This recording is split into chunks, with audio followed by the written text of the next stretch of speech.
دعوت اسلامی کب اور کیسے بنی؟ نور مسجد میں میری امامت تھی اور مرحوم یوسف میمن ان کے چھوٹے بھائی میرے پاس آئے اور ایک دعوت نامہ دیا مجھے کہ مولانا شاہ احمد نورانی نے آپ کو یہ دعوت نامہ بھیجا ہے.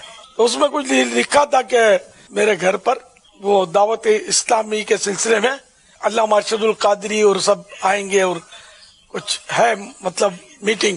میں وہاں پہنچ گیا تو وہاں دعوت اسلامی کے تعلق سے حضرت علامہ ارشد القادری صاحب رحمت اللہ علیہ نے بیان فرمایا. اس میں غزالی دوران علامہ کاظمی شاہ صاحب رحمت اللہ علیہ بھی تھے اور تقریباً علماء جو تھے مشہور اور دیگر عمائدین اہل سنت کے.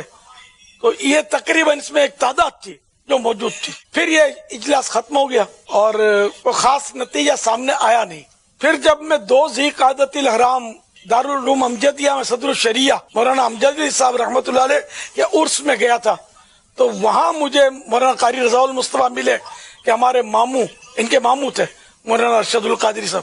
وہ آپ کو یاد کر رہے ہیں, بولتے ہیں کہ الیاس قادری کو میں دعوت اسلامی کا امیر بناؤں گا. بولا فلاں کمرے میں چلے, میں وہاں چلا گیا. وہاں انہوں نے مجھے یہ کہا کراچی کے ہم تم کو مطلب امیر بناتے ہیں اس طرح. تو آخر کار یہ کہ میں دعوت اسلامی کو میں نے قبول کیا.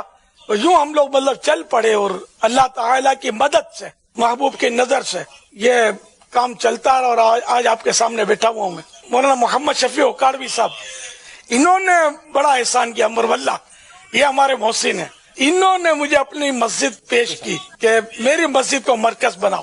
تو بہرحال یہ کہ وہاں ہمارے اجتماع ہفتہ وار شروع ہوئے اور اللہ کی رحمت سے دعوت اسلامی وہاں سے سمجھو پروان چڑھی اور 1 سیکنڈ کے لیے بھی پیچھے نہیں ہٹی. یہ برابر بڑھتی چلی جا رہی ہے اللہ کے فضل و کرم سے.